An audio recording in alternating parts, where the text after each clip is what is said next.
Picture this. A winter night grips Moscow. Inside the Kremlin, a hall glows with 100 candles. Incense swirls, silk rustles.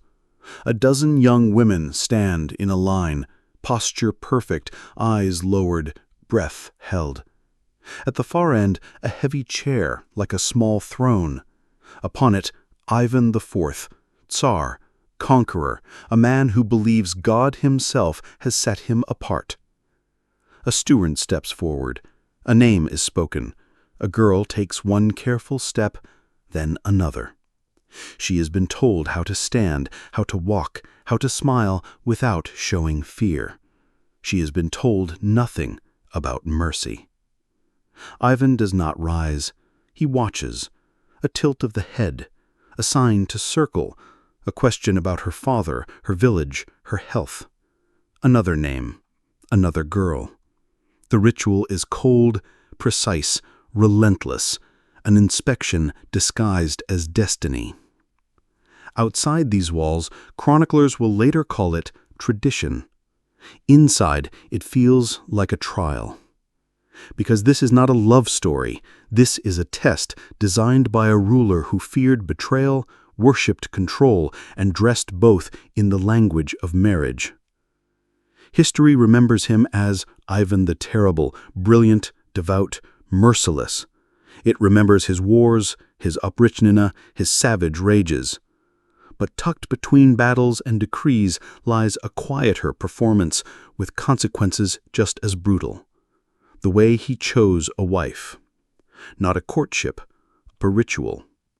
Across provinces, the most suitable maidens were gathered, brought to Moscow for a spectacle called a bride show. They were coached, examined, compared. Some were elevated for a moment to unimaginable luxury. Others vanished into monasteries or backroads as if they had never stood beneath these lights at all. Tonight, we open the door on that ceremony. How it began, what was tested, who made the lists, who disappeared from them, and why a Tsar sought certainty in a ritual that devoured certainty itself. Because in Ivan's court, marriage was never only about devotion. It was about selection, obedience, and power, sealed with prayers, witnessed by silence, and paid for by the lives that stood trembling in candlelight. In the 16th century, when Ivan decided it was time to take a wife, the ritual began not with love, not even with prayer, but with a search. Messengers were sent across Russia, to towns, villages, noble houses, even among merchant families. Their task was clear: find the most flawless maidens in the land. It was called a bride show, but it looked more like a human auction draped in silk. Girls as young as 12, as old as 20 were inspected by local officials. Their faces were measured against standards whispered in the court. Pale skin, bright eyes, hair thick and shining, bodies strong enough to bear children, but delicate enough to look fragile. A smile mattered less than obedience. A voice mattered less than silence. When one was chosen, she was escorted to Moscow as though she carried treasure. But she was not treasure of her own. She was treasure meant for another's gaze. Imagine the scene: caravans of sleighs cutting across frozen rivers, guarded by horsemen in fur. Inside, girls wrapped in cloaks, trembling not from the cold but from what awaited them. For some, the journey was the first time they had left their village. For others, it was a ride into disappearance. And when they arrived at the Kremlin, the transformation began. Cloaks removed, perfumes applied, silks draped over shoulders, hair brushed until it shone like the icons of saints. Each girl became less herself and more a display, a performance for the Tsar's eyes. Officials tested them. Some were asked to sing, to walk the length of a hall, to pour a cup of wine without spilling a drop. Others had their health examined like livestock, teeth checked, skin pressed, questions whispered about family bloodlines. The cruelest part was not the tests themselves, but the silence demanded through them. A girl could not speak her terror. She could not resist. She could only obey, because this was the first law of the ritual. Beauty was not simply seen, it was commanded. The Kremlin's halls were not built for mercy. They were built for spectacle. When the maidens chosen from across Russia finally stood before Ivan, the ritual became a theater. A long corridor was cleared, its stone floor lined with carpets, its walls glowing with candlelight. At the far end sat the Tsar, robes of crimson and gold spilling across his throne. His gaze was fixed, cold, unblinking. And then the maidens entered. They did not enter laughing. They did not enter speaking. They entered in silence. Silk veils brushed against the carpet, perfumes hung heavy in the air. One by one they filed in, their footsteps rehearsed, their eyes lowered. Their movements drilled into obedience looked like grace. This was the silent parade. To the courtiers, it looked like elegance. To the Tsar, it looked like power. But to the women themselves, it felt like Judgment Day. Every step weighed, every glance measured, every breath counted. Ivan watched with the precision of a general inspecting troops. He noted posture, who stood tall, who trembled. He studied eyes, who looked away too quickly, who dared to hold his gaze too long. Even hands were noticed, a nervous twitch, a trembling finger, a grip too tight on the fabric of their dress. Each girl had been warned, one mistake could end everything. A stumble could mean exile, a tear could mean disgrace, a misplaced smile could mean she would never be seen again. And so they paraded, not as brides-to-be, but as prisoners on display. The silence was the cruelest part, silence that stripped them of humanity, turning them into ornaments that shimmered under candlelight.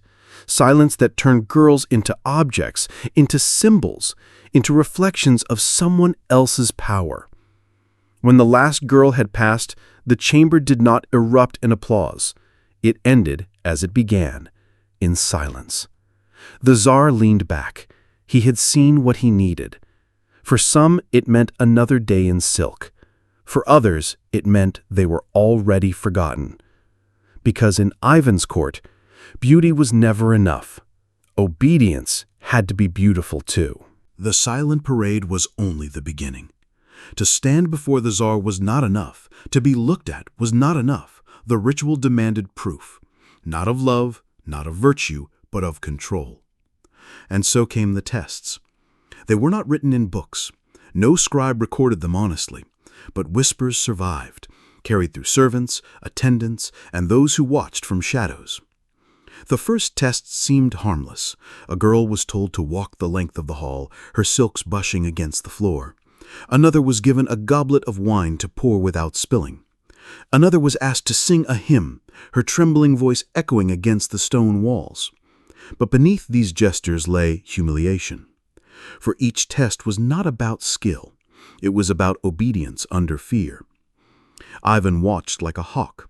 A foot placed clumsily, rejection. A cup tilted too quickly, disgrace. A voice that quivered, enough to end a family's dream of favor. Then came the subtler tests. Servants were ordered to observe how a girl held herself when she thought no one was watching. Did she smile nervously? Did she tremble too much? Did she dare to whisper to another? Even the smallest gesture could betray her fate. And there were darker whispers still. Some said girls were fed dishes laced with spices to see if they showed signs of weakness. Others claimed Ivan's attendants checked their health in ways meant to strip them of dignity, pressing skin, examining teeth, forcing silence as if they were livestock. The cruelty of the ritual was this: the women were displayed as ornaments, then tested as objects. A girl could be flawless in beauty, yet falter in these tests, and faltering meant exile, disgrace, or disappearance. For those who passed, the reward was not freedom, but more silk, more perfume, more chains made of gold. For those who failed, the memory of candlelight was the last luxury they ever knew. Because in Ivan's court, every gesture was a trial, every step, every smile, every breath. And each test was less about finding a wife and more about proving that even beauty could be broken into obedience. For the women who survived the first tests, the nightmare did not end. It changed its costume. Silks were laid across their shoulders, jewels clasped around their wrists, golden combs fixed into their hair, perfume dust brushed against their necks until they shimmered like icons in candlelight. From the outside, it looked like reward. From within, it was another prison. Because the finery was never their own. Every gown, every gem, every ornament was a reminder, you belong to the Tsar. The silk was not comfort, it was a chain woven in crimson. The perfume was not freedom, it was a mask for fear. Courtiers would see them walking through palace corridors and whisper about their fortune. She has been chosen, they said, as though luxury meant safety.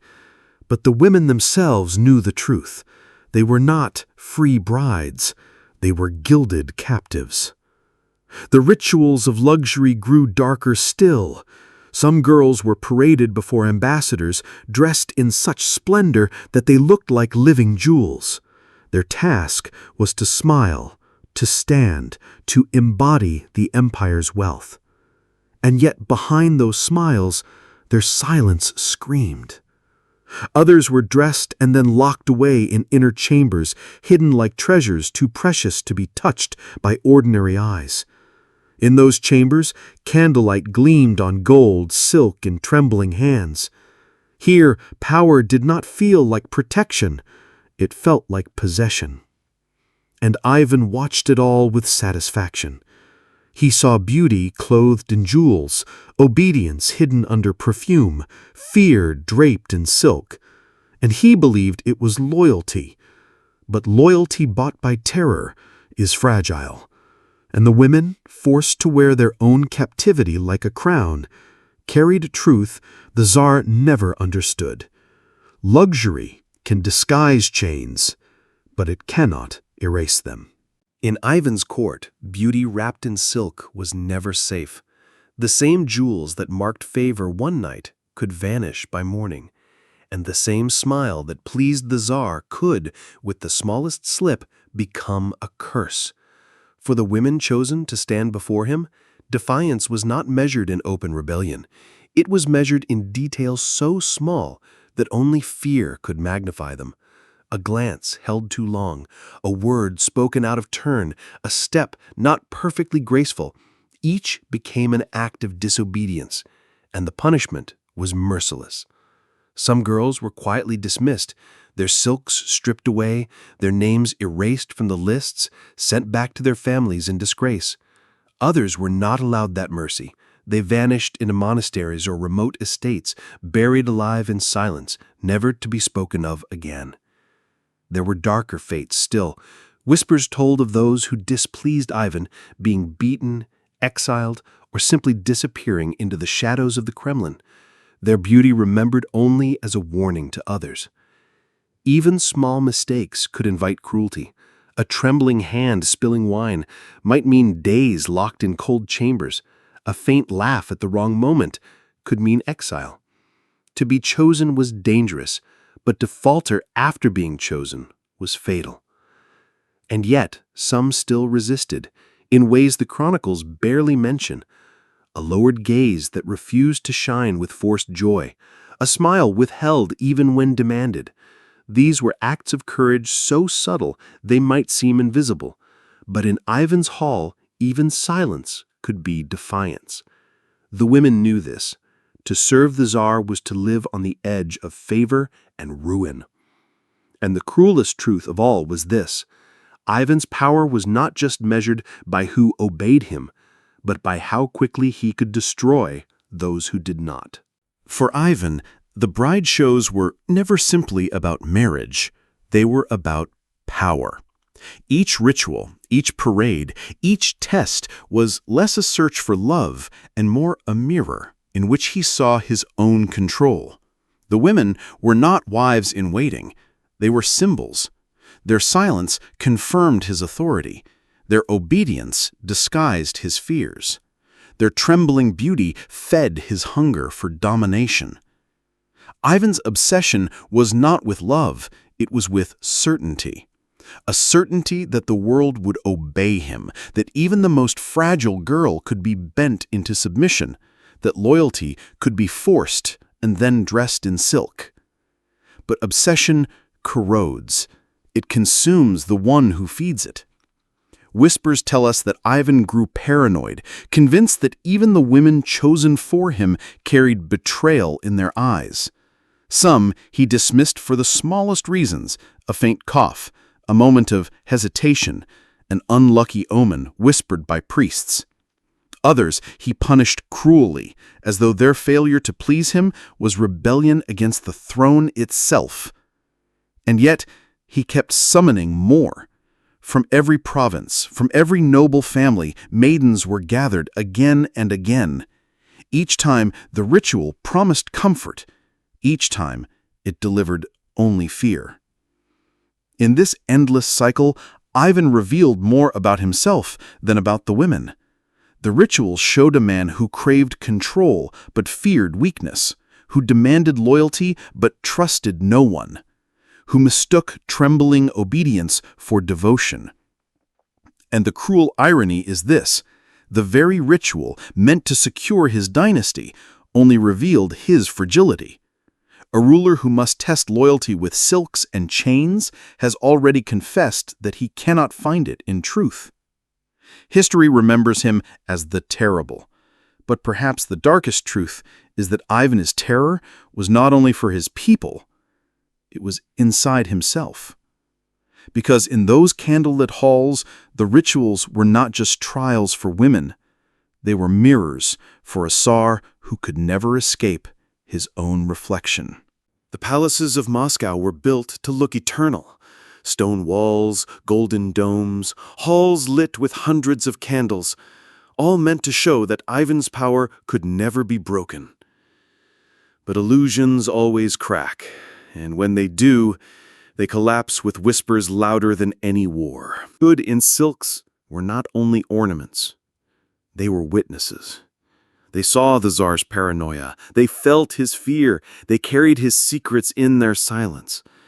And secrets never stay buried forever. Chronicles tell us that many of these women vanished into monasteries or estates, erased from the story as if they never existed. But absence itself becomes memory. Every missing girl was a question the empire could not answer. Every silence was a wound. And while Ivan thought he had secured loyalty, what he had built was suspicion. Courtiers feared his rages. Priests whispered of omens. Nobles resented his cruelty. Even the women, forced to smile in silks, understood the truth. Fear is a chain, but chains can break. The ritual that once made him feel untouchable began to reveal his weakness.